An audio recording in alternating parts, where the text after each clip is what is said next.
Rationnel et cartésien, il peut résoudre n'importe quelle énigme, les yeux fermés. C'est une histoire qui traîne en longueur, là. Le sort des gens, des accusés ou des responsables du vol de données chez Desjardins. Nouveau chapitre ce matin, c'est sous la plume d'Éric Yvan Lemay, journaliste au Journal de Montréal. Bonjour Éric Yvan. Bonjour. Et un des accusés dans ce dossier-là se retrouve avec ses valeurs immobilières, là, ses biens immobiliers qui pourraient être sur la sellette. Ben, écoutez, ce matin, dans le journal, on parle d'un homme qui s'appelle Nassim Ali Kassem.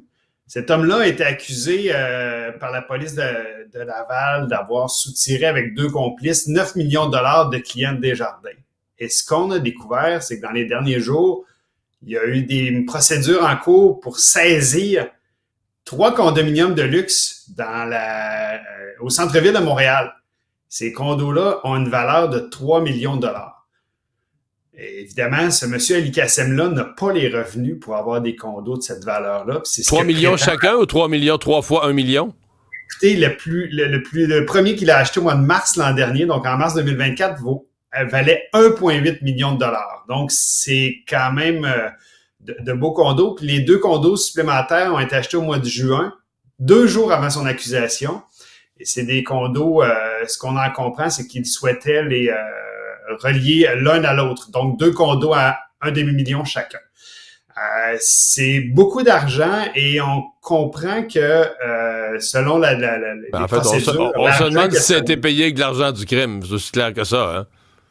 En fait, c'est les prétentions de la couronne, c'est-à-dire que du procureur général, c'est-à-dire qu'on dit que la mise de fonds qui a été mise pour acheter ces condos-là provient du crime, donc provient des clients de Desjardins qui ont été fraudés. Monsieur El Kassem, c'est intéressant, là, est le principal suspect du vol de 4,5 millions. Avec les données de Desjardins, il y a un notaire de Laval qui se serait fait voler 4,5 millions de dollars dans ses comptes et Nassim Ali Kassem est le principal suspect là-dedans. Donc, évidemment, on peut penser qu'une partie de l'argent qui a servi à l'acquisition de ces condos-là provient des fraudes. Là, tu l'appelles accusé parce qu'il n'est pas condamné. Là. Ce procès-là n'a toujours pas eu lieu. Et c'est long, pas à peu près, ça, là. Hein? C'est très long. Ce qu'il faut savoir, là, c'est que les fraudes qui sont reprochées à M. Ali Kassem et ses complices se sont déroulées en 2018 et 2019. Il a fallu 5 ans d'enquête. La police de Laval avait d'ailleurs dit que c'était une des enquêtes les plus complexes de son histoire avant de déposer des accusations.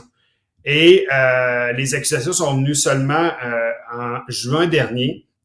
Hier, je faisais des vérifications avec le directeur des procédures criminelles et pénales et on me disait que dans le cas de M. Ali Kassem, il est toujours sous mandat d'arrestation, donc recherché, contrairement à ses 2 complices qui, eux, ont déjà été arrêtés et ont comparu. Donc, on n'est pas à la fin de ça. Ce qui est peut-être un fait positif, c'est que si les autorités parviennent à mettre la main sur les condos, ben une partie de l'argent qui a été fraudé aux clients des jardins va être récupérée sous forme d'actifs immobiliers. Est-ce qu'il y en aura d'autres? Ça va être à suivre. Ça va être dans les prochains jours, prochaines semaines. À suivre. Merci, Éric Yvan. Au revoir. Plaisir. Au revoir.